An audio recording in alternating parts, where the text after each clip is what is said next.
gusetsa, kuganira neza birimo ubuhanga, kurangwa n'inseko, guhora yishimye, ikinyabupfura, kubaha buri wese, tutibagiwe ubwenge n'ubuhanga bituma indirimbo ze zikundwa na benshi cyane. Israel Mbonyi cyangwa Mbonyicyambu ni umuhanzi akaba umuririmbyi w'indirimbo za gospel yigaruye imitima y'Abanyarwanda bose ndetse n'ibihugu byo hanze. Ntabwo natinda ku gikundiro afite, buri wese arabizi neza ko nta wundi muntu cyangwa umuhanzi ubashije kwishimirwa nka we. Ni ibintu bigaragara cyane. Mbonyi yateguye igitaramo, iteka aho yataramiye abantu baruzura bagasaguka, akaba hato cyane. Niwe muntu wa mbere wabashije kuzuza arena neza neza iruzura, baje kumva indirimbo ze kandi n'ubundi basanzwe bazizi, ariko bati tugomba kujya kumwumva ndetse tukamureba. Mbonyi umuramyi, umuntu wasizwe amavuta, hari abavuga ko yatumwe n'Imana kubwiriza abantu bose, abakristu n'abo mu madini atandukanye, abasha kubagezaho ubutumwa bakamukunda, bagakunda n'indirimbo ze. Ubundi uyu mugabo ni muntu ki? Iki kiganiro ndakugezaho byaranze ubuzima bwa Mbonyi, ni gute yabaye umuhanzi mu ndirimbo z'Imana. Ntucikwe n'iki kiganiro cyiza cyane naguteguriye, muhaye ikaze.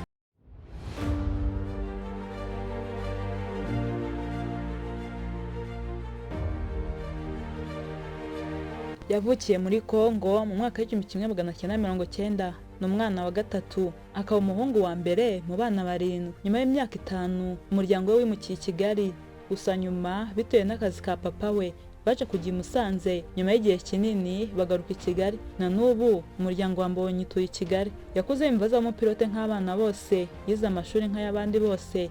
Nyuma yo gusoza segonderi yize kaminuza mu Buhinde, yigaga farumasi, ibijyanye n'ubuvuzi. Wabyumvise, amashuri ya Mbonyi ntahure n'umuziki akora. Urugendo rwo mu kuririmba nayo ni inzira yafashe igihe kinini, ntabwo byaje gutyo ngo agende aririmbe. Mbonyi avuga ko akiri muto umuryango we wakundaga gusenga, bituma amenya ibintu by'Imana cyane.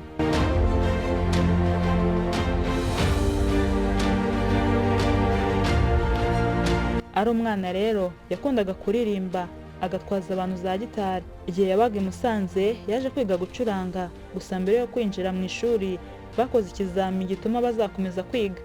Mbonyi hano yabanye amanota make aratsindwa, urabyumva ntiyabashije gukomeza. Ibi rero ntiyabyitayeho, buri munsi yazaga kwiga ariko bakamwirukana. Mwarimu wabigishaga yabonye ukuntu Mbonyi afite umuhati, aboneka kandi ku gihe, amwemerera kwiga. Birumvikana byari ibintu akunda cyane. Rero yarize aba umuhanga cyane, mwarimu aramukunda, atangira kumwemerera kujya gucuranga mu rusengero. Mbonyi kandi yabaga mu makorari yandika indirimbo akazakorera aririmbamo. Yiga mu Buhinde yakomeje kuririmba ndetse yandika indirimbo akazandikira amakorari yabagamo. Abantu bakundaga indirimbo ze, yatangiye kujya akora indirimbo ze, abantu bo muri kaminuza bakazikunda cyane, akumva indirimbo ze bakunda kuzumva. Avuga ko nubwo yaririmbaga ntabwo yatekerezaga kuzaba umusitari, ahubwo yatangajwe no kumva indirimbo ze zikundwa, zatangiye kuva mu Buhinde zikagera mu Rwanda. Abantu batangiye kuziririmba barazikunda, ahantu hose izo ndirimbo nizo zakinwaga. Ibi byose Mbonyi ntiyari abizi. Rimwe papa we yamwoherereje indirimbo, atumva ukuntu no muntu aririmba neza. Mbonyi ntiyagize ikintu amubwira. Nyuma rero yongeye kumuhamagara aramubwira ati ibyo numva nibyo, ni wowe uririmba zino ndirimbo? Mbonyi ati ni njye papa. Papa we ati kuraje rero. Mama we rero yamubwiraga ukuntu ahantu hose ageze asanga bacuranga indirimbo ze. Ibintu byatangaje cyane Mbonyi, yumva bya bintu bigeze ku rundi rwego. Asoje amashuri agarutse mu Rwanda ati nsohotse mu ndege nasanze abanyamakuru benshi ku kibuga cy'indege, hamwe n'umuryango wanjye banyakiriye nk'umusitari. Ibintu byantangaje cyane, mbona bya bintu birakomeye. Nibwo rero nabigize seriye, ndavuga nti ngomba gukomeza. Narabisengeye nti Mana uzamfashe muri uru rugendo. Mbonyi yatangiye ndetse akomeza urugendo rwo kuririmba, aribwo indirimbo ze zakunzwe cyane ahantu hose, atangira kuba umusitari. Gusa nk'ibisanzwe umuntu wese wamamaye agira ibyo ahura nabyo, ibibazo abantu bamwibazaho, kuba bamwandikaho inkuru z'ibinyoma n'ibindi. Mbonyi yakomeje kwibazwaho cyane, abantu bamubaza ibibazo bitandukanye. Iki kibazo cyo n'uyu munsi aracyakibazwa. Bati Mbonyi ufite umukunzi, uzazana umugore ryari? Abandi bati ese uracyari imanzi? Mbonyi iyo bamubajije ibibazo arisekera, ariko ati kuba naba ndi imanzi umuntu tuzabana niwe uzabimenya. Ikindi ati nzazana umugore mu myaka iri imbere rwose. Ku bijyanye no kugira umukunzi avuga ko ntawe, nubwo ariko avuga ibi hirya no hino ku mbuga nkoranyambaga hagiye havuga inkuru zitandukanye z'abakobwa batandukanye bavuga ko yaba ari mu rukundo nabo.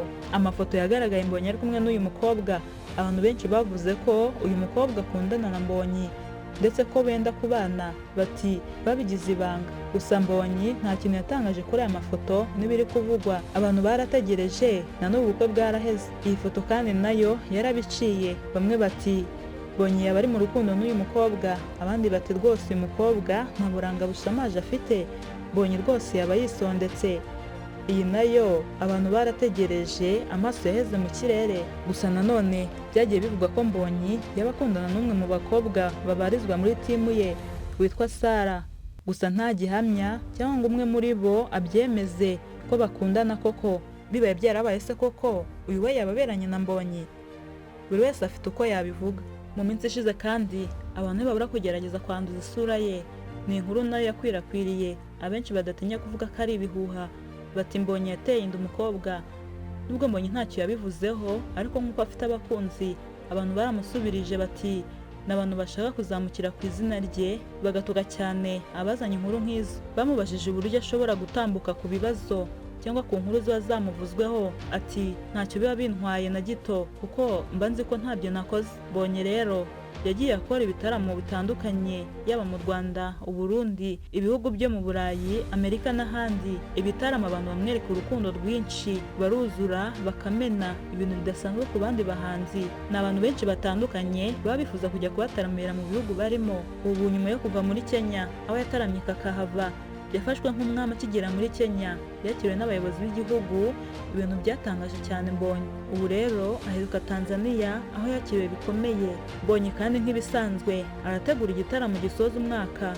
Ni mu gihe abantu barimo umuminisitiri hano mu gihugu yagize ati Mbonyi nkugiriye inama igitaramo bagitegura muri Stade Amahoro kuko Arena ntabwo tuzakwirwamo. Ni igitaramo rero abantu batangiye kwitegura, bizaba ari ibicika. Mbonyi nubwo yamamaye avuga ko ikintu cya mbere aha agaciro, akubaha cyane, ari umuryango we. Ati abantu bagukunda bakakuzamura mu bicu ariko bakakureka ukagwa ukajya nyuma y'aho wavuye, ariko umuryango ntujye ukureka waba waguye utagira ubwenge. Uko waba uri kose babana nawe muri ka gahinda no mu byiza. Ati umuryango wanjye baranshyigikira cyane mu buryo bwose.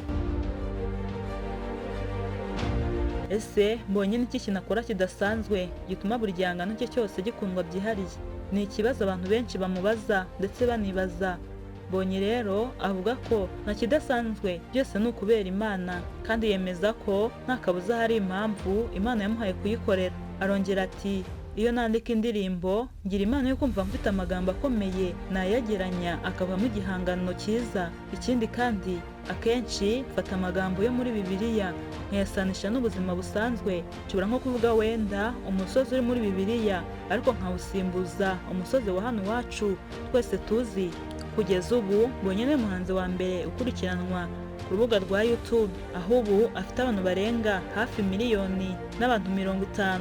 Ibi ni ibintu bitigeze bibaho mu mateka y'umuziki nyarwanda. Ibi kandi bijyana no gukundwa kw'indirimbo ze, aho byakugora kubona indirimbo idafite miliyoni, ubwo nifite bake, izindi ziri muri miliyoni 10 kuzamura. Mbonyi yatangiye aririmba mu rurimi rw'Ikinyarwanda, gusa ubu asigaye avanga n'izindi ndimi, aho cyane cyane akoresha Igiswahili. Ibi kandi bituma abantu bo mu bihugu bikoresha ururimi rw'Igiswahili bamenya indirimbo ze ndetse bakanamenya na Mbonyi. Ubu tuvugana Mbonyi ari ku rwego mpuzamahanga, imiziki ye yarambutse no mu bindi bihugu. Nk'uko wumvise byinshi kuri Mbonyi, ushobora gutekereza ko ari wa muntu uhora avuga Imana, mbese ubuzima twese tubamo abugendera kure.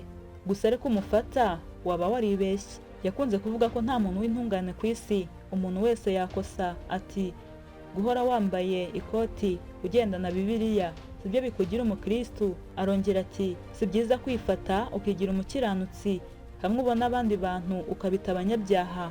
Ibyo rero sibyo bizabemeza ko uri umukiranutsi. Ni Mbonyi usanga yitabira ibitaramo by'abahanzi batandukanye baririmba indirimbo z'isi, aho benshi bibaza kuri ibi cyane, ariko ati ngomba gufasha bagenzi banjye nk'uko nanjye bitabira ibyanjye, ngomba kuba umuntu usanzwe, numva nta kibazo kibirimo. Erega ni ngombwa ko abakeneye gukira tubasanga hamwe bari tukisanisha nabo. Bimwe mu byo akunda mu buzima busanzwe, yavuze ko kera yakundaga umupira agafana cyane, gusa rimwe ikipe ye yaje gutsindwa arababara cyane. Ati nasanze nkoresha amarangamutima menshi mpitamo kujya mfana ikipe yatsinze. Nkunda abakinnyi, urabyumva, Messi arabanza, hakaza Mbappe n'abandi. Mbonyi yagiye ahabwa ibihembo bitandukanye mu bihe bitandukanye kuva yatangira gukora umuziki mu buryo bwo guhimbaza Imana no kuramya. Ngayo rero amateka menshi yaranze Mbonyi. Ubuzima bwe buratangaje, uburyo yabashije kugerageza kudatwarwa n'isi n'ibiyibamo, ubuzima bwe akabuharira gukorera Imana. Nizere ko hari isomo byagusigiye bitewe n'uko uzi ubayeho. Ndakurarikira kumva igice cya kabiri ku bibazo byinshi yagiye abazwa, wumve n'ibisubizo yatanze. Imwe nuko afite ukuntu abikwepa bikarangira adasubije. Ni ikiganiro uzakunda cyane. Ese wari uzi ko azi kuganira akanasetsa? Tuzabane rero. Ndagushimiye kandi umwanya wawe wafashe ukabana natwe. Twandikire muri comment utubwire uko wabyumvise.